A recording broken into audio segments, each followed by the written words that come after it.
Harder now, heave! ارفع قريب. Steady, steady. What is inside? Today we're doing a deep dive into something genuinely chilling. It's a story from the sources that it really sticks with you. The legend of the screaming mummy. It's an incredible story, and our mission here is really to unpack the bizarre details of this burial. It all starts in an abandoned Egyptian tomb where scholars find this strange sarcophagus. Strange how? Well, it was completely anonymous. No name, no royal signs, not even the usual protective prayers, just a blank coffin. Which is already a huge red flag in ancient Egypt. A massive one. And then they opened it. And that's where the real horror of it begins, right? The visual is just, it's unlike anything else. It really is. The mummy's face is locked in this expression of pure, absolute terror. The mouth is wide open, as if it was caught mid-scream. Wow. It sounds less like a preserved body and more like a moment, a final awful moment, just frozen in time. Exactly, and the physical evidence immediately screams punishment, not an honored burial. For one, this person wasn't prepared with the usual royal mummification rites. Oh, okay, so a rushed job, maybe? Not rushed, deliberate. The sources are very specific about two things that defy all ritual. First, the body was bound with severe ropes. Wow. Tightly, hands and legs restrained.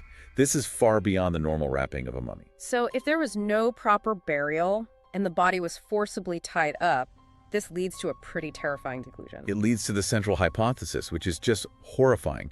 The individual wasn't dead when they were put in that coffin. They were buried alive. Imprisoned and buried alive, yes.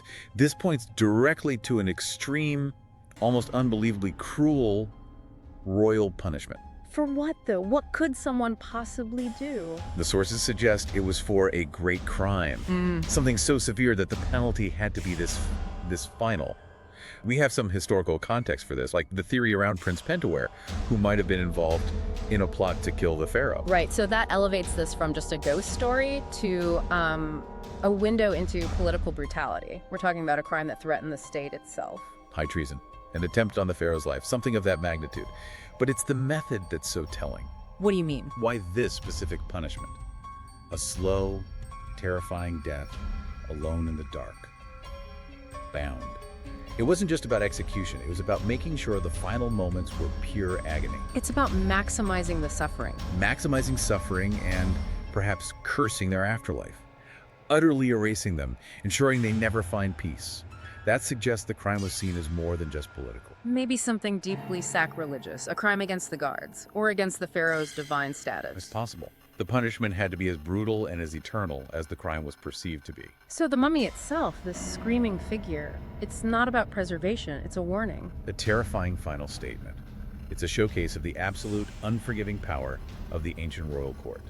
The detail that I just can't get out of my head is the binding, the ropes. You have to wonder, were they so severe just to, prevent any chance of escape? To stop them from clawing at the lid once it was sealed? That's one possibility. Or was it simply the final turn of the screw? A deliberate final cruelty to make sure that even in that total darkness, the person knew they were completely, utterly helpless. A way to make the suffering complete. Something for you to think about when you consider the price of treason back then.